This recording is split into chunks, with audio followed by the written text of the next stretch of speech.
Last class में हमने देखा था दिस कीवर्ड के बारे में कि दिस कीवर्ड क्या होता है उफ प्रोग्रामिंग के अंदर, अपेक्स प्रोग्रामिंग के अंदर। ठीक है, उसके लिए हमने आपको बताया कि दिस से पढ़ने से पहले हमको देखना होगा कि क्लास लेवल वेरिएबल क्या होता है, वो हमने आपको बताया। हमने लोकल वेरिएबल के बारे में बात की कि लोकल वेरिएबल क्या होते हैं, इसकी डिफिनीशन हमने देखी, क्लास लेवल वेरिएबल की, लोकल वेरिएबल की, ये सारी चीज़ें हमने लास्ट क्लास में देखी थी। लोकल वेरिएबल के बारे में भी देख लिया, थ्योरेटिकल देख लिया, प्लस प्रैक्टिकल भी हमने देख लिया था। फिर एक कॉन्सेप्ट हमने डिस्कस किया था, डेटा शेडोइंग। ठीक है, डेटा शेडोइंग मतलब क्लास लेवल वेरिएबल और लोकल वेरिएबल का नाम अगर सेम हो जाए, उस कॉन्सेप्ट को कहते हैं हमने डेटा शेडोइंग।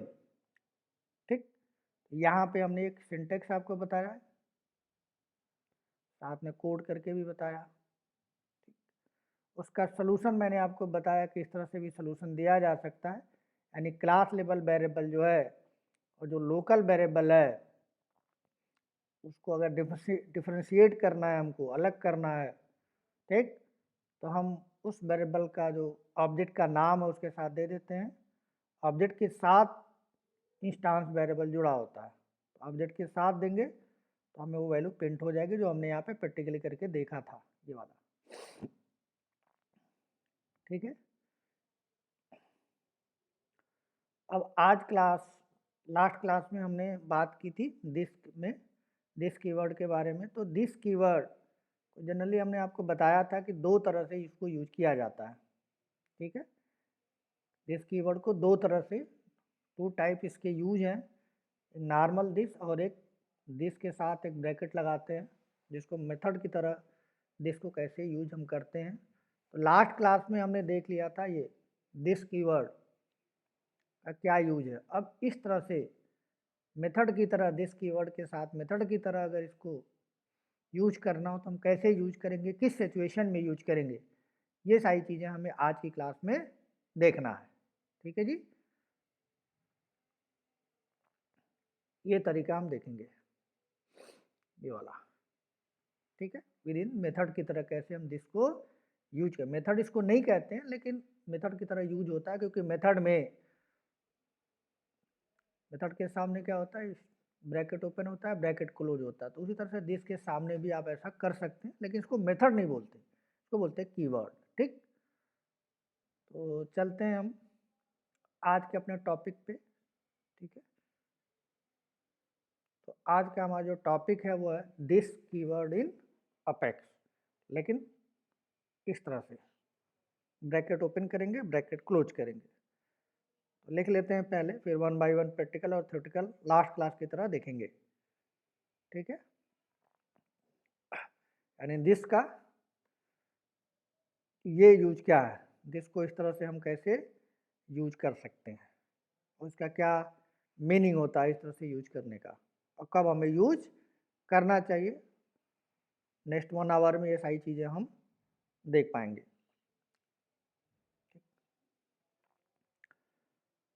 तो यूज ऑफ लिख लेते हैं पहले, use of this, use of this.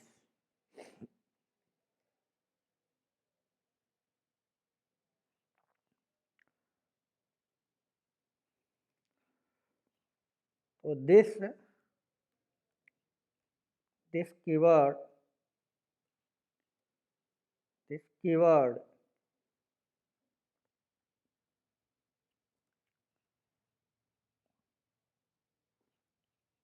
this keyword are used to constructor chaining.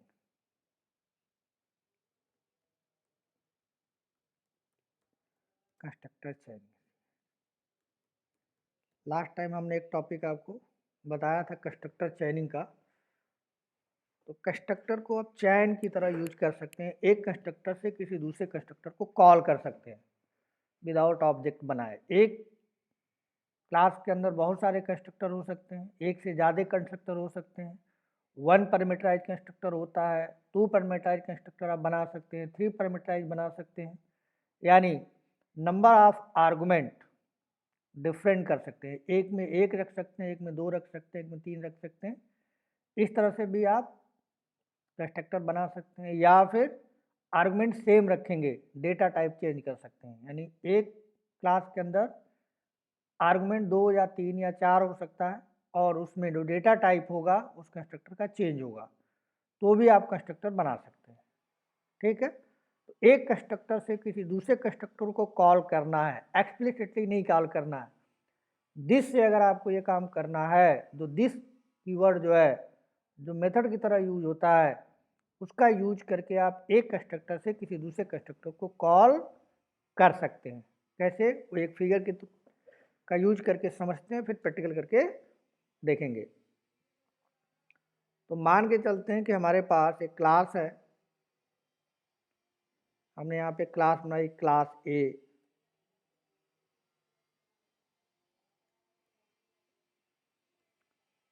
Class ए हमने बनाया,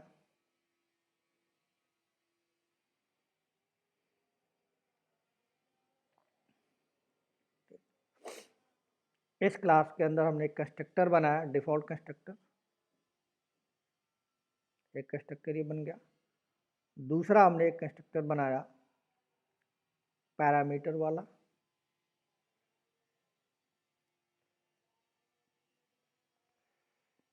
इसमें एक आर्गुमेंट पास कर दिया, इंटीजर, मान लीजिए एक्स ले लिया। ठीक है, ये जो है पहला वाला हमारा कंस्ट्रक्टर है, ये वाला, ये डिफ़ॉल्ट है क्योंकि इसके अंदर कोई आर्गुमेंट पास नहीं किया गया, और ये क्या है, 1 पैरामीटराइज है। तो सेकेंड वाला हो गया 1 पैरामीटराइज, 1 पैरामीटर, 1 पैरामीटर। और जिसके अंदर आर्गुमेंट नहीं पास किया गया उसको डिफ़ॉल्ट या नो आर्गुमेंट कंस्ट्रक्टर भी बोलते हैं। ये हो गया आपका। ठीक है जी।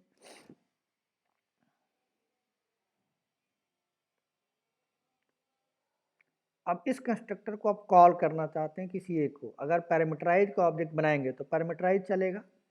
ठीक, अगर पैरामीटराइज का ऑब्जेक्ट बनाएंगे तो पैरामीटराइज चलेगा। अगर डिफ़ॉल्ट का ऑब्जेक्ट आपने बनाया तो डिफ़ॉल्ट का चलेगा। ये पहले से आप जानते हैं, कंस्ट्रक्टर को 4-5 क्लास में मैंने पूरे डिटेल बताने की कोशिश की है। ठीक है, वहाँ से आप देख सकते हैं। ठीक, अगर आपने, मैंने यहाँ पे लिखा, इसका ऑब्जेक्ट बनाया ए इक्वल टू न्यू ए, यानी डिफ़ॉल्ट का ऑब्जेक्ट बनाया मैंने। ये object create, normal object creation है। अगर इसको हमने बनाया तो हमारा जो कंस्ट्रक्टर है ये वाला कॉल होगा, दिस वन कंस्ट्रक्टर कॉल होगा। अगर हम यहाँ पे कोई मैसेज डाल दें, ठीक है, यहाँ पे मैं लिख देता हूँ सिस्टम डॉट डिबग, इस पे लिख दिया डिफ़ॉल्ट।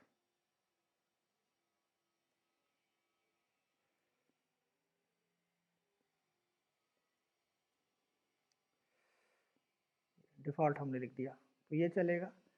अगर मैं पैरामीटराइज कंस्ट्रक्टर बनाऊँ, उसका ऑब्जेक्ट बनाऊँ कुछ इस तरह से, A B equal to new ए,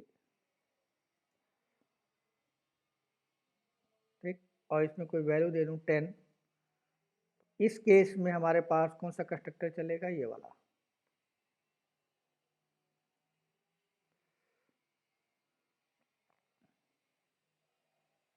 ये वाला कंस्ट्रक्टर चलेगा।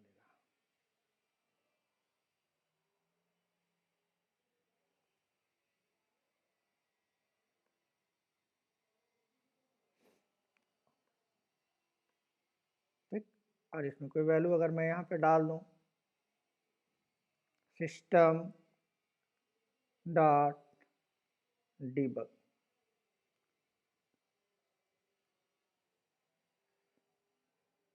इसमें आपने कुछ लिख दिया या इसको ही प्रिंट करा लिया एक्स को, तो इस केस में आउटपुट आपको मिलेगा 10। इस केस में आउटपुट आपको मिलेगा 10 और डिफ़ॉल्ट कंस्ट्रक्टर केस में आउटपुट मिलेगा आपको लिख के डिफ़ॉल्ट, मतलब जो भी आपने मैसेज दिया वो आपको मिलेगा। इतना आप जानते हैं, इतना आप कंस्ट्रक्टर, अगर वीडियो हमारा आपने देखा होगा तो सारी चीज़ें हमने 1 बाय 1 डिस्कस की, इतना आप जानते हैं, ये हमें बताने की ज़रूरत नहीं है। ठीक, अब यहाँ पे जो मैंने लिखा है आपको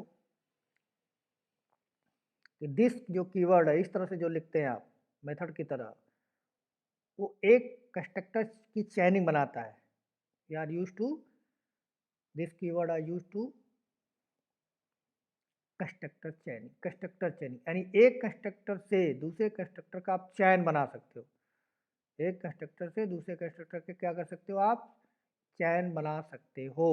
मतलब एक कंस्ट्रक्टर आपका ऑब्जेक्ट बनाओगे तो दूसरा भी चल जाएगा, दूसरा भी आप कॉल कर सकते हो। यानी आप ये जो पैरामीटराइज कंस्ट्रक्टर या डिफ़ॉल्ट कंस्ट्रक्टर, इसका यूज करके दूसरे कंस्ट्रक्टर को भी आप कॉल कर सकते हो।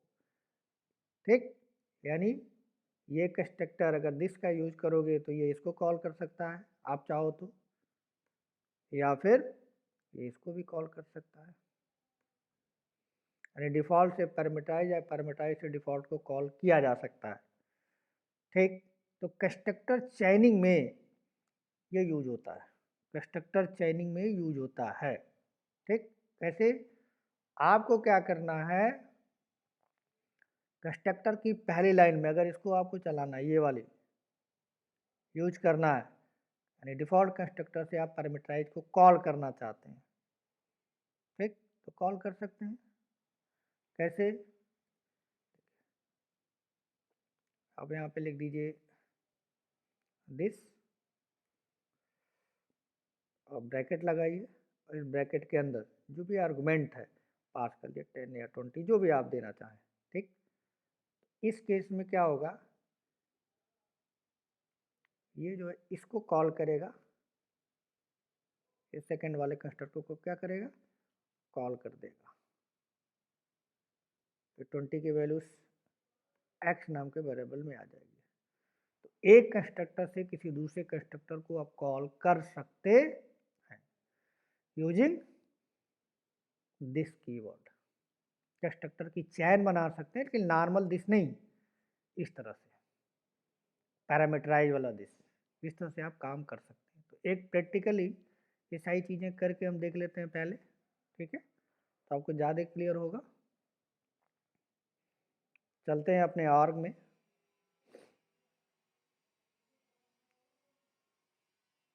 लॉगिन कर लेते हैं।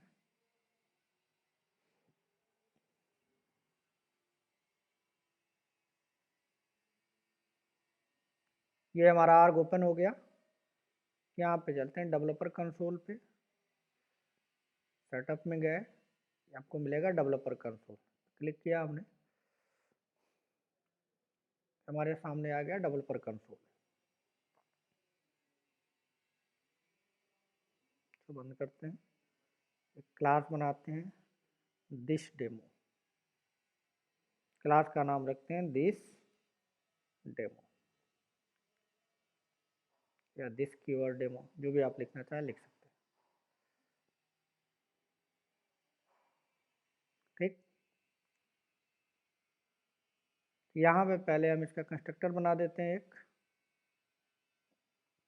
बनाना आप जानते हैं, क्लास के नाम से कंस्ट्रक्टर बनता है। ये हो गया, ये हो गया आपका आर्गुमेंट, आपने नहीं दिया तो डिफ़ॉल्ट हो गया, डिफ़ॉल्ट कंस्ट्रक्टर।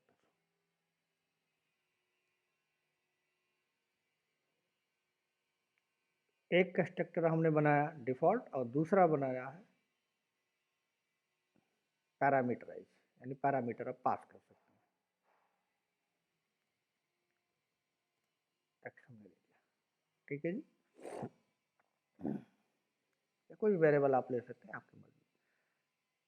ठीक है, हमें आउटपुट मिलना चाहिए, इसलिए हम क्या कर सकते हैं, इसको मैसेज प्रिंट करा लें, जिससे हमें पता चले कि कौन सा कंस्ट्रक्टर कॉल हो रहा है। System dot debug, message print करने के, लॉग को प्रिंट करने के लिए यूज किया जाता है, आप जानते हैं। ठीक, यहाँ पे हमने लिख दिया default.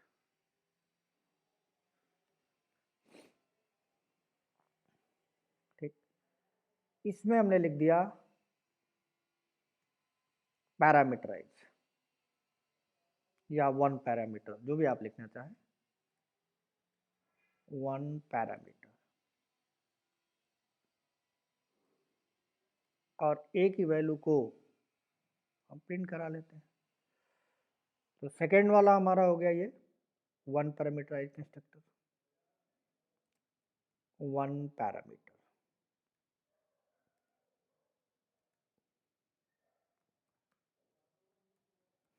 One parameter, one parameter constructor,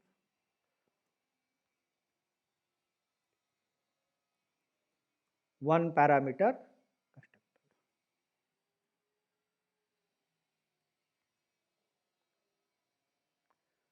अगर मैं नॉर्मल ऑब्जेक्ट बनाऊंगा डिफ़ॉल्ट चलेगा, अगर वन पैरामीटर बनाऊंगा तो ये आउटपुट आएगा वन पैरामीटर और ए।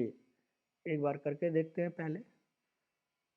ठीक है, तो कर लेते हैं पब्लिक, क्योंकि अगर मुझे दूसरी जगह यूज करना है पब्लिक होना चाहिए।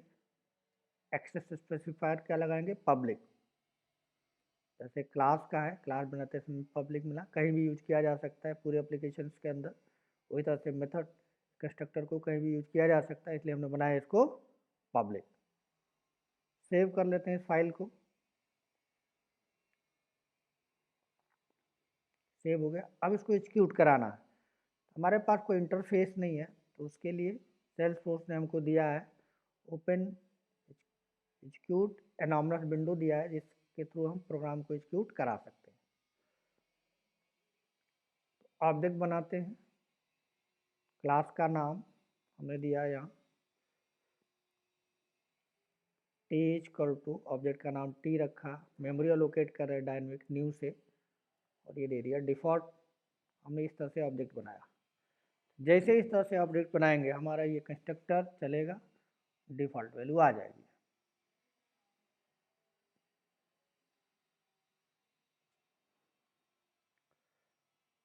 एग्जीक्यूट हुआ, डिबग ओनली में गए, हमको मिला डिफ़ॉल्ट। डिफ़ॉल्ट का ऑब्जेक्ट आप बनाते हैं तो डिफ़ॉल्ट कंस्ट्रक्टर ऑटोमेटिक कॉल होता है, कॉल करने की ज़रूरत नहीं होती। अगर आप चाहें एनॉमनस के थ्रू भी कॉल कर सकते हैं, मतलब इस चीज़ को यहाँ से हटा के भी चलाएंगे तब भी ये चलेगा।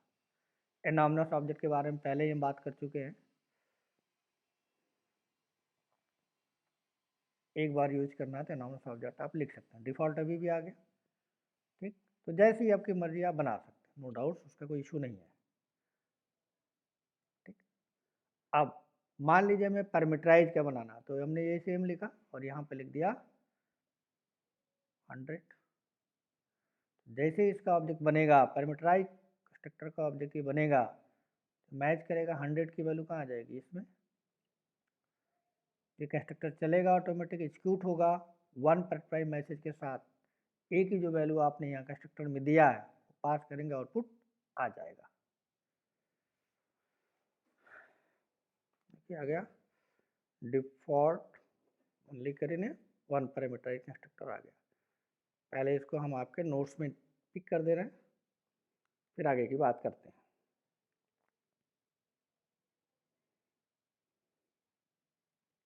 कोड लिख दिया हमने,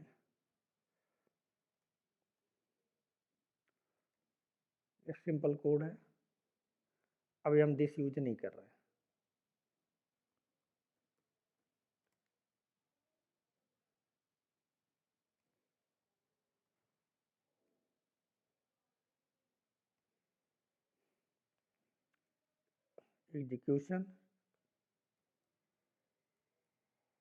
एग्जीक्यूशन कैसे होगा वो भी लिख लेते हैं एक बार।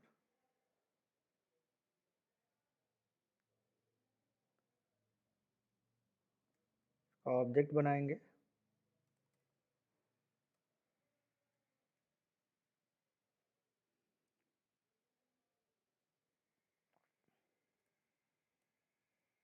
New T equal two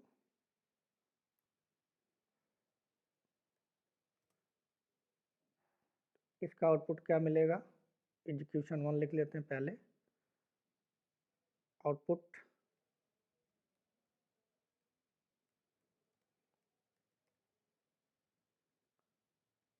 output आपको मिलेगा डिफॉल्ट।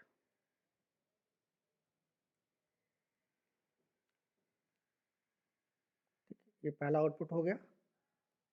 दूसरा, अगर आप पैरामीटराइज का ऑब्जेक्ट बनाएंगे तो आउटपुट क्या मिलेगा, सेकंड टाइम को आपने लिखा, वैल्यूज में पास कर दिया 100, तो ये आउटपुट आपको मिलेगा 1 पैरामीटर और ए की वैल्यू जो आपने पास किया वो मिला। अभी फिगर से हम ऑलरेडी देख चुके हैं। ठीक है, इस तरह से आउटपुट मिलेगा। ठीक, डिफॉल्ट का बनाएंगे तो ये आउटपुट मिलेगा, पैरामीटराइज का ऑब्जेक्ट बनाएंगे तो ये आउटपुट मिलेगा। कोड आपके सामने है, करके भी हमने आपको प्रैक्टिकल करके दिखाया। अब मेरी रिक्वायरमेंट कुछ इस तरह की है,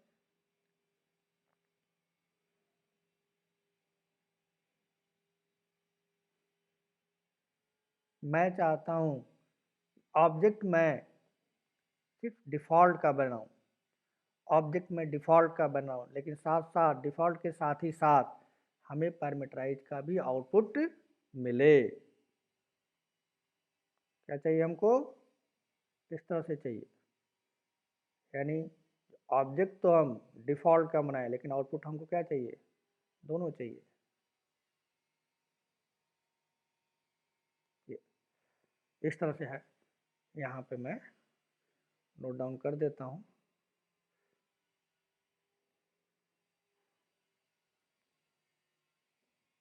सिस्टम डॉट डीबग,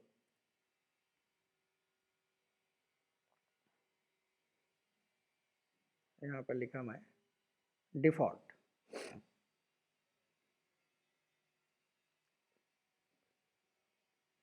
डिफ़ॉल्ट लिख दिया। यहाँ लिखा system dot debug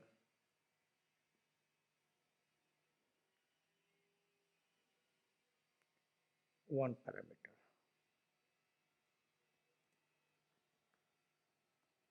one parameter और एक्स की वैल्यू प्रिंट कर देता हूँ।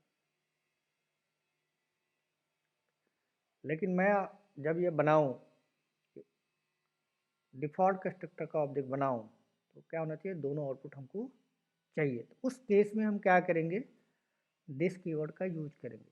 ठीक, कैसे, यहाँ पे आप जाओगे, यहाँ पे इस लाइन पे, यहाँ पे लिखोगे आप दिस, वन पैरामीटराइज वाला चाहिए ऐसे, तो आप यहाँ पे वैल्यू डाल दो। जैसे ये करोगे आप तो क्या होगा, ये सीधा सीधा ये जो वैल्यू है सीधे यहाँ पे आ जाएगी। यानी ऑब्जेक्ट बन रहा है किसका, ऑब्जेक्ट बना रहे हो आप इसका। ठीक, डिफ़ॉल्ट का, और डिफ़ॉल्ट के अंदर से क्या होगा, वन पैरामीटर, दिस क्या करेगा, करंट ऑब्जेक्ट को जो पैरामीटराइज वाला है उसको कॉल करेगा ये वाला, तो आउटपुट आपको मिल जाएगा वन पैरामीटराइज। आउटपुट क्या मिलेगा,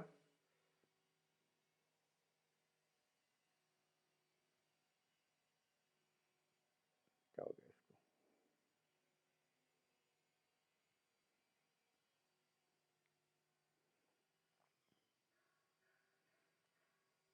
वन पैरामीटर, वन पैरामीटर, साथ में वैल्यू आपने जो भेजा है, क्या भेजा है, 10, तो 10 मिल जाएगा। यानी पहले ये मिलेगा, फिर आपको ये एग्जीक्यूट होगा, एग्जीक्यूट होने के बाद फिर ये कंट्रोल यहाँ से सीधा यहीं जाएगा, उसके बाद फिर ये लाइन एग्जीक्यूट होगा। दोनों आउटपुट आपको मिलेगा, वन पैरामीटराइज भी और डिफ़ॉल्ट भी।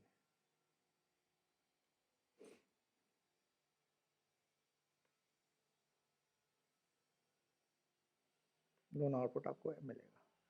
एक ऑब्जेक्ट आपने बनाया, एक के अंदर से दूसरे कंस्ट्रक्टर को ऑटोमेटिक कॉल हो गया, मतलब चैन बन गई, मीन्स चैन बन गई। ये काम आप कर सकते हैं, ठीक है। करके देखते हैं एक बार, चलते हैं अपने और के अंदर। डेवलपर कंसोल में गए हम,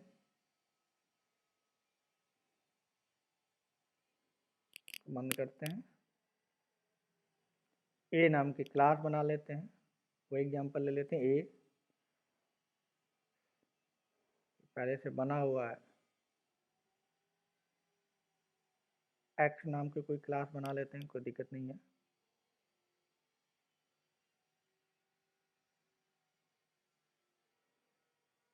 बना लिया हमने। कंस्ट्रक्टर बना लेते हैं, कंस्ट्रक्टर आपको बनाना आता है। ये कंस्ट्रक्टर हो गया आपका डिफॉल्ट सिस्टम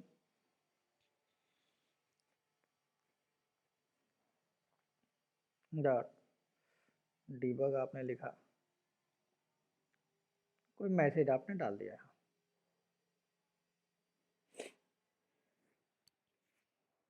ठीक है जी, डालिए डिफॉल्ट। दूसरा आपने पैरामीटराइज बना लिया,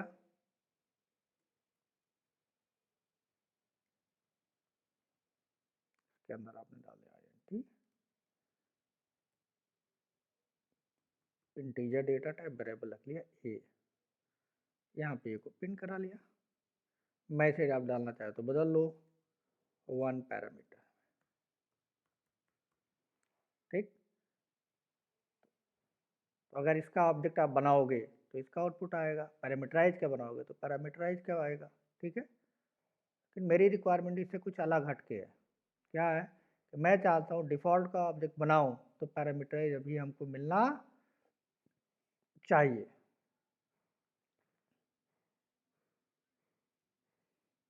ठीक, तो मैं क्या यूज करूँगा, दिस। कैसे, मैंने लिखा दिस, यहाँ पे लिख दिया 10 या 100, जो भी लिख देंगे। तो जैसे इस डिफ़ॉल्ट का ऑब्जेक्ट बनाओगे तो सबसे पहले यहाँ आएगा, इससे ये कॉल हो जाएगा, इसमें आ जाएगा 100, ये वैल्यू 1 पैरामीटर वैल्यू प्रिंट होगी, फिर कंट्रोल यहाँ जाएगा और यहाँ से फिर इस चीज़ को प्रिंट करेगा डिफ़ॉल्ट। तो आपको दोनों आउटपुट मिलेगा एक ही साथ, ठीक है। देखते हैं करके एक बार। हमारा है यहाँ ऑब्जेक्ट बनाते हैं डिफ़ॉल्ट का,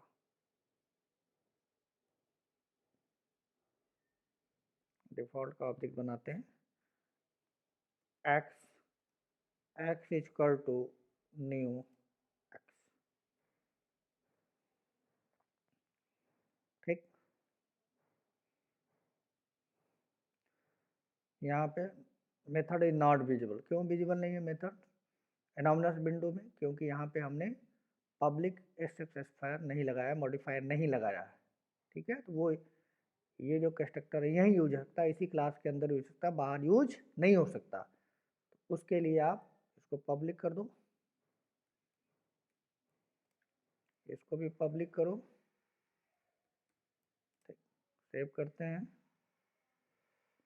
सेव कर लिया हमने। देखते हैं आउटपुट क्या आता है।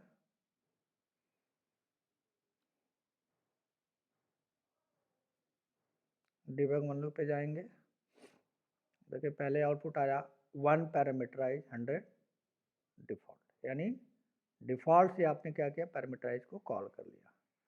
डिफ़ॉल्ट से आपने डिफ़ॉल्ट का ऑब्जेक्ट आपने बनाया, उससे पैरामीटराइज पहले कॉल हुआ, फिर डिफ़ॉल्ट का अपना खुद का आउटपुट आया, ठीक।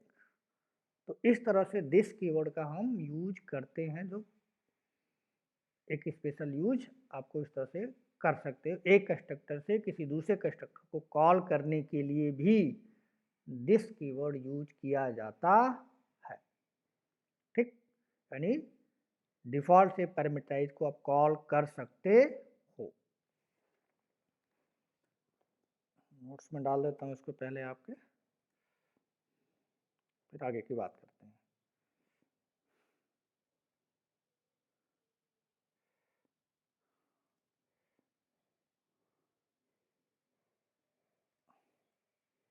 हमने बना दिया।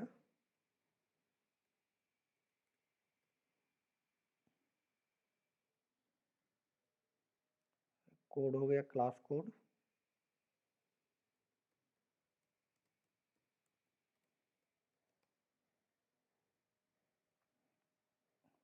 एग्जीक्यूशन कैसे होगा? एग्जीक्यूशन डिफॉल्ट का ऑब्जेक्ट बना लेते हैं, x equal to new x. Dynamic object बन गया।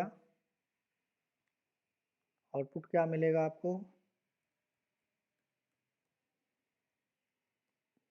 पहले पैरामीटराइज कॉल होगा, डिफॉल्ट से पैरामीटराइज कॉल होगा, पैरामीटराइज का आउटपुट मिलेगा, उसके बाद फिर डिफॉल्ट का आउटपुट मिलेगा। यहाँ पे आउटपुट मिल जाएगा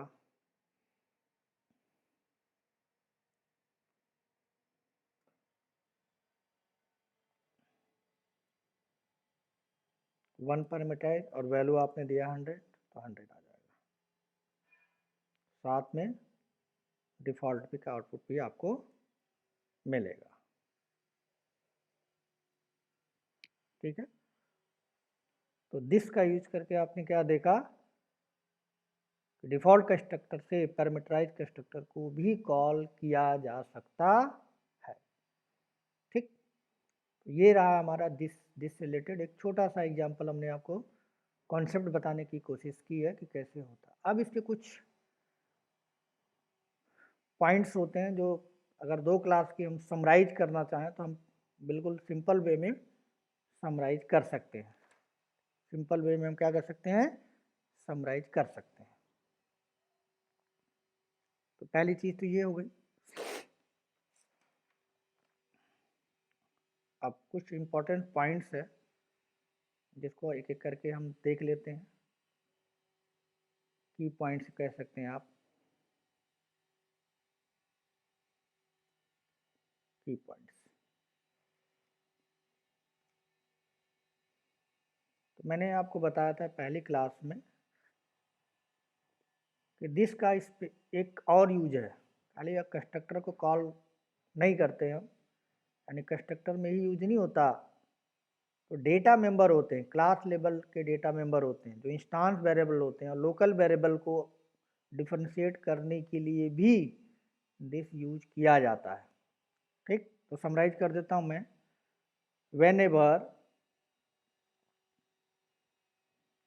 whenever the name of instance variable, name of instance variable and local variable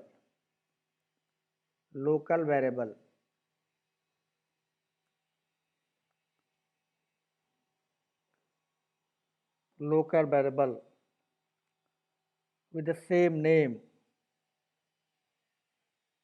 with the same name, then language is confused. Then language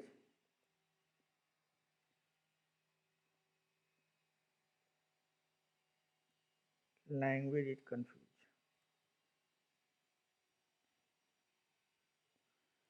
जब लोकल वेरिएबल और इंस्टांस वेरिएबल दोनों का नाम सेम हो जाएंगे तो लैंग्वेज कंफ्यूज कर जाता है। उसको डिफरेंशिएट करने के लिए कि कौन सा लोकल है और कौन सा इंस्टांस है, दिस कीवर्ड का यूज भी हम कर सकते हैं और करते ही हैं। ठीक है, कंफ्यूज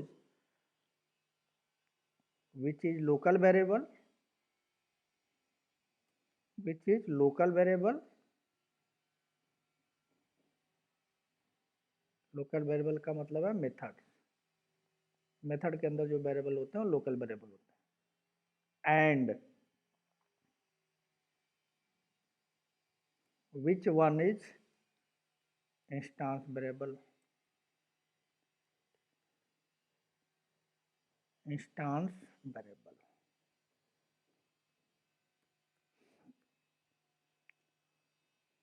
ये कंफ्यूजन होता है। तो इस प्रॉब्लम को अवॉइड करने के लिए भी हम दिस का यूज करते हैं। कन्फ्यूजन्स को दूर करने के लिए कि कौन सा लोकल है और कौन सा इंस्टांस है, इस कन्फ्यूजन को दूर करने के लिए भी दिस से हम चीज़ों को दिस का यूज करके हम क्या कर सकते हैं, उस कन्फ्यूजन को दूर कर सकते हैं। प्रोग्रामिंग में हम उसको यूज कर सकते हैं to avoid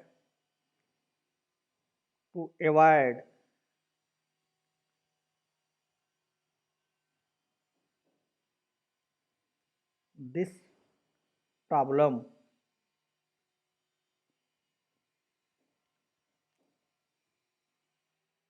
then we use this keyword,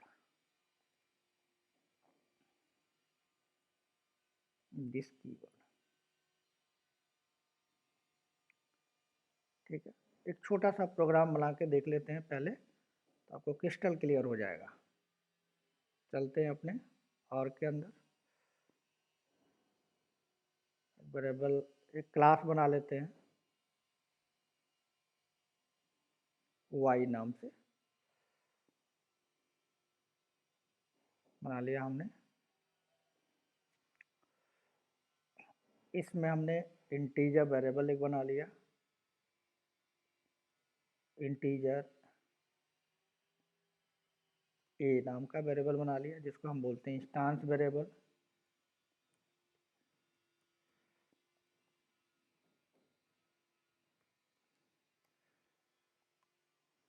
ठीक, एक कंस्ट्रक्टर बना लेते हैं y,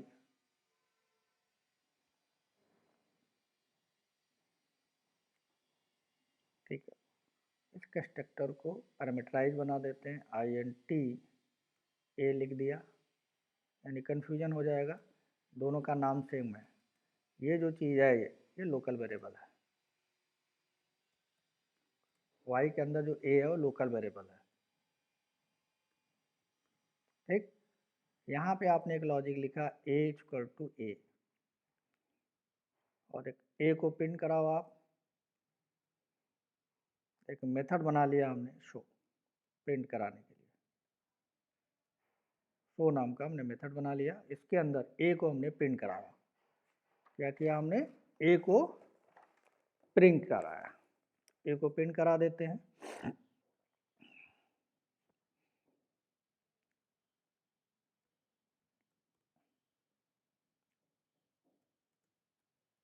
सिस्टम डॉट डिबग,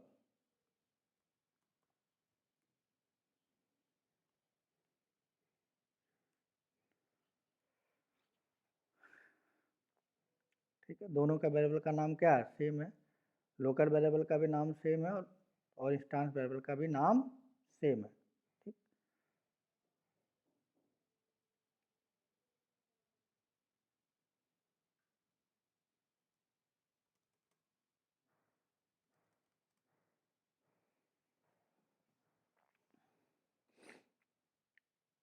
तो सेव करते हैं एक बार।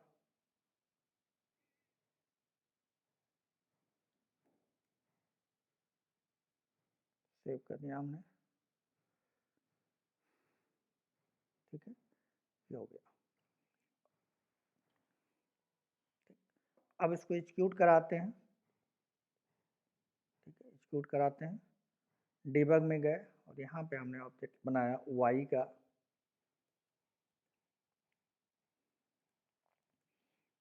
ऑब्जेक्ट बनाया हमने,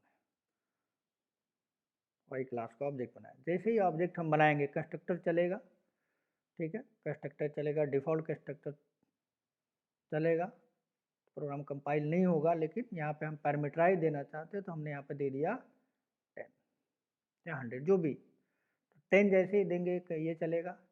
ये जो वेरिएबल है ये लोकल वेरिएबल है, लोकल वेरिएबल को हमने प्रिंट नहीं किया, यानी इसके अंदर क्या आ जाएगा, 10 आ जाएगा। आपको पता है कि जब भी कोई इंस्टांस वेरिएबल होता है उसमें वैल्यू नहीं जाती है, तो बाय डिफ़ॉल्ट उसकी वैल्यू क्या होती है, नल होती है। फिलहाल यहाँ पे अगर हम इस तरह से प्रोग्राम को एग्जीक्यूट करेंगे हमें नल मिलेगा।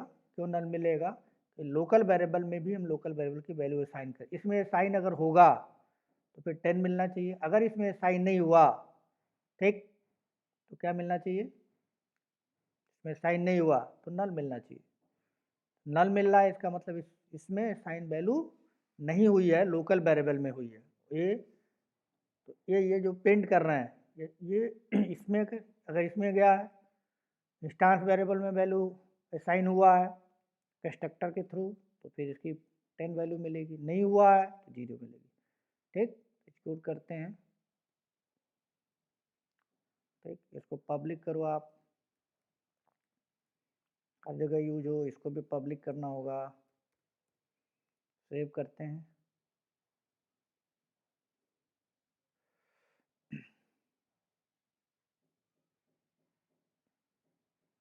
सेव कर लिया हमने, एग्जीक्यूट कराया।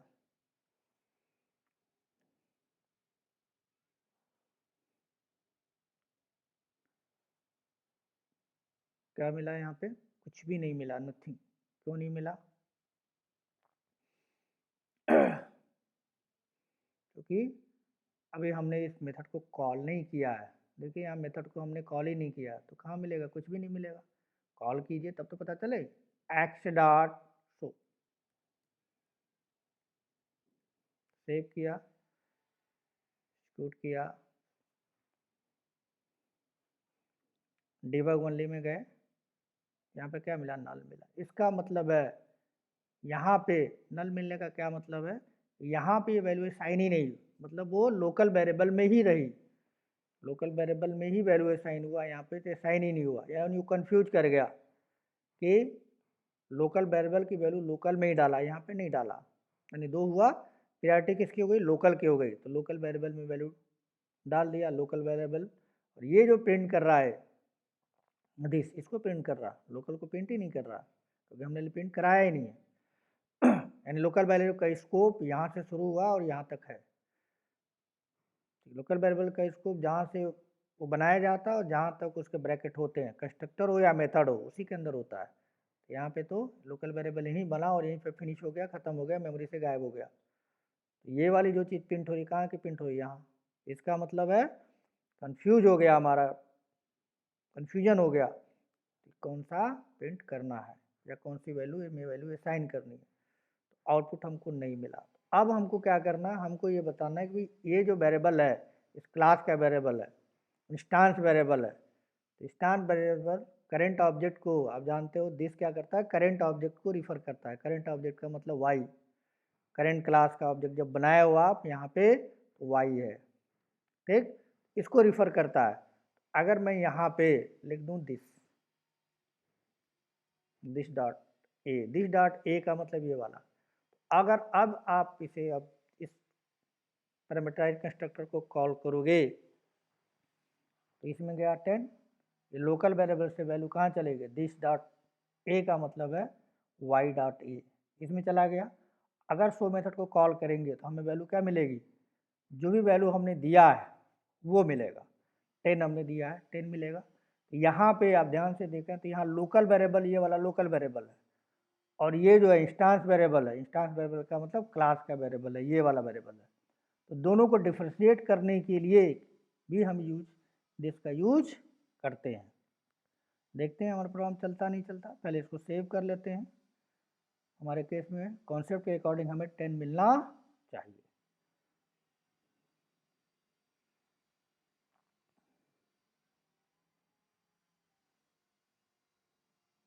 टेन मिला, इसका मतलब लोकल वेरिएबल और इंस्टांस वेरिएबल को अगर नाम सेम हो जाता है तो उसको डिफ्रेंशिएट करने के लिए, अलग करने के लिए दिस लगाएंगे तो इसका मतलब इंस्टांस वेरिएबल है, और दिस नहीं लगाएंगे इसका मतलब है लोकल वेरिएबल है। तो इस तरह से भी दिस का यूज किया जाता है नॉर्मल वे में। तो यहाँ पर नोट हम कर देते हैं, आपका एग्जाम्पल हो गया ये।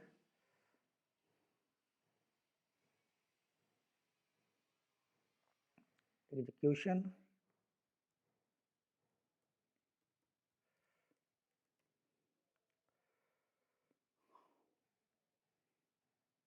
ऑब्जेक्ट बना लो इसका, y x equal to new y, parameter में वैल्यू दे लेते हैं 10, को कॉल करते हैं एक्स डॉट शो। आउटपुट क्या मिलेगा?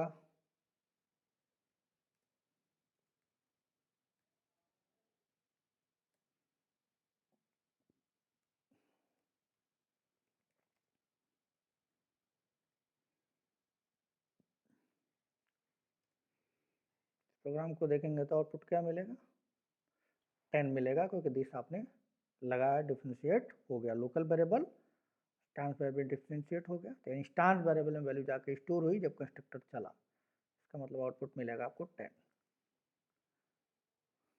ठीक है जी, तो ये हो गया हमारा फर्स्ट की पॉइंट्स। अब सेकेंड की बात करें, ठीक है, सेकेंड पॉइंट्स की पॉइंट्स लिख लेते हैं। सेकेंड, ठीक है, तो हम क्या कर सकते हैं, दिस का यूज करके हम किसी एक क्लास के अंदर से दूसरे क्लास को कॉल कर सकते हैं, एक क्लास के अंदर से किसी दूसरे क्लास को दूसरे कंस्ट्रक्टर को भी कॉल कर सकते हैं। ठीक है, बता चुका हूँ ऑलरेडी, दोबारा से मैं इसको बता देता हूँ, आपको समराइज कर रहा हूँ। तो this it is also used to call default constructor its own. It is also called to use to default constructor.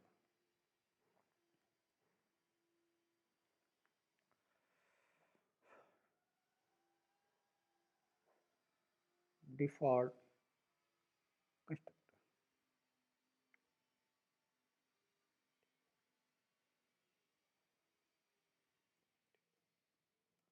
of same class.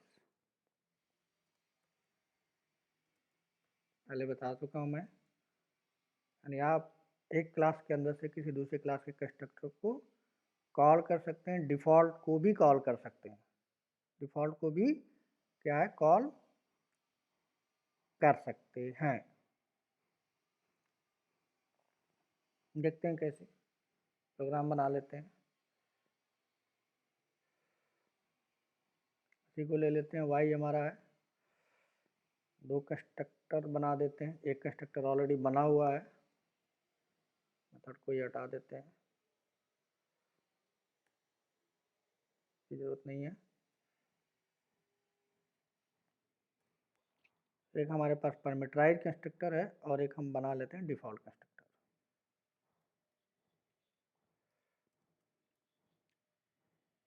Default constructor हो गया।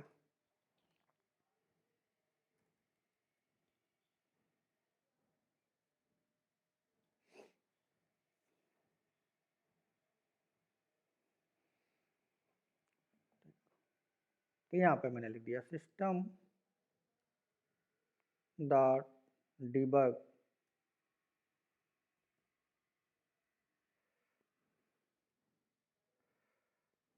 यहाँ पे आपने लिख दिया default,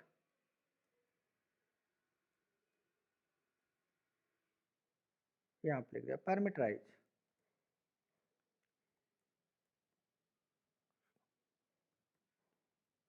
system dot debug parameterise.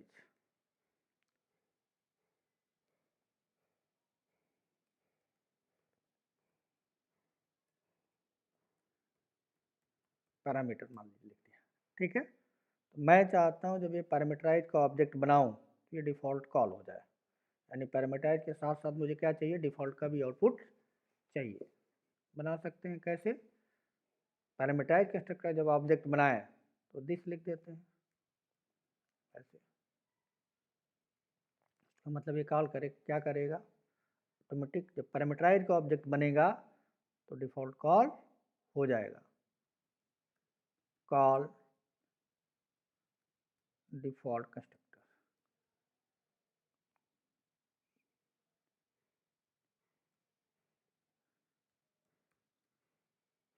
देखते हैं करके एक बार, पैरामीटराइज का ऑब्जेक्ट बनाते हैं। तो पैरामीटराइज का ऑब्जेक्ट बनाएंगे तो एक पैरामीटर पास करेंगे, तो पहले इससे कॉल हो जाएगा, जैसे ये चलेगा कंस्ट्रक्टर कॉल हो जाएगा, तो डिफ़ॉल्ट का आउटपुट आएगा, फिर पैरामीटर का आउटपुट आएगा।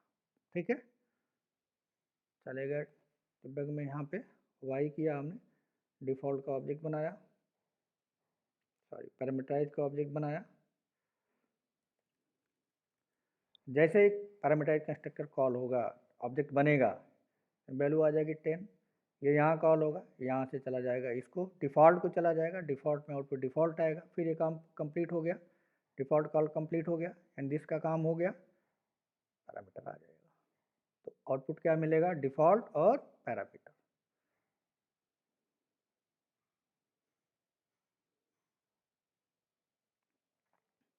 डिफ़ॉल्ट मिला आउटपुट और पैरामीटर मिला, मतलब पैरामीटर से डिफ़ॉल्ट को आपने क्या कर लिया, कॉल कर लिया। इस तरह से भी पॉसिबिलिटी है।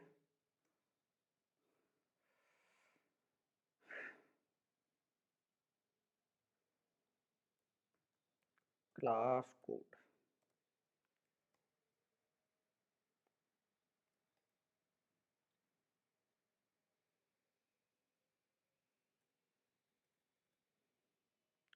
एग्जीक्यूशन क्या होगा,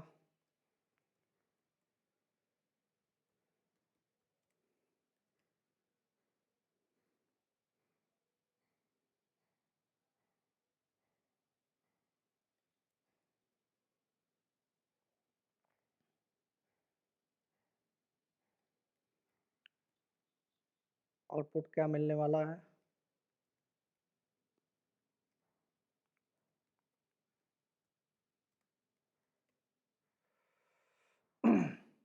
पहले आउटपुट मिलेगा डिफ़ॉल्ट,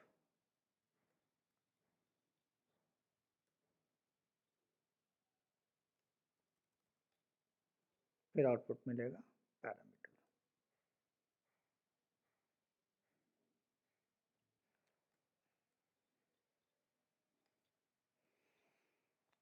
ये तरीका हो गया। अब इसी का उल्टा भी आप कर सकते हैं, यानी पैरामीटर से आप पैरामीटराइज से डिफ़ॉल्ट को कॉल कर रहे हैं, आप चाहें तो डिफ़ॉल्ट से पैरामीटर को भी कॉल कर सकते हैं। ठीक है, ये हमने कॉल क्या किया है, पैरामीटर से, ये पैरामीटर है, ये वाला पहले हमने ऑब्जेक्ट बनाया, इसके वजह से डिफ़ॉल्ट चला। इसका उल्टा भी हम कर सकते हैं, तो लिख लेते हैं, we can also use the call default constructor the same class. ठीक है, डिफ़ॉल्ट कंस्ट्रक्टर को हम कॉल कर सकते हैं सेम क्लास के। तो यहाँ पे दूसरा एक और लिख देते हैं, third points, we can also call the parameterized constructor, call parameterized constructor,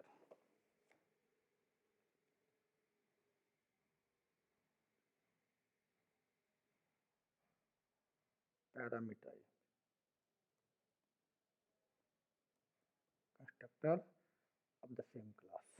ठीक है, सेम प्रोग्राम होगा, कोई भी चेंजेस नहीं है इसमें।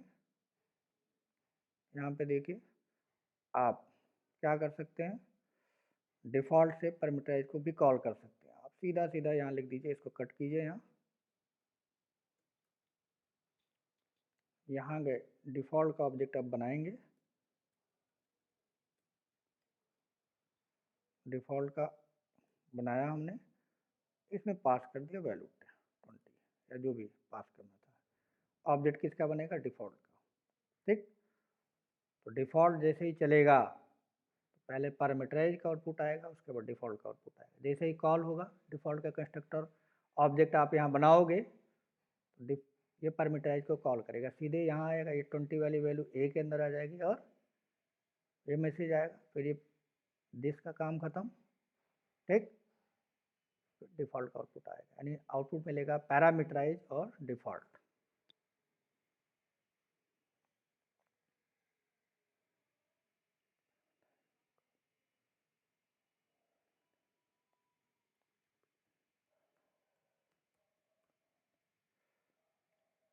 एग्जीक्यूट करते हैं, तो आप पब्लिक कर लो, पब्लिक नहीं है।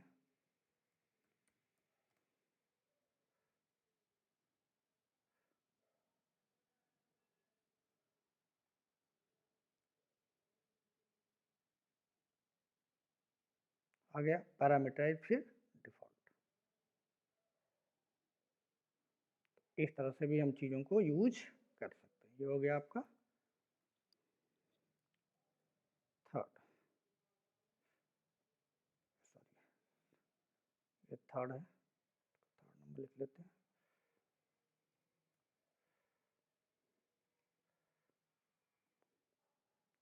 सेम चीज़ होगा इसमें। एग्जीक्यूशन देख लेते हैं।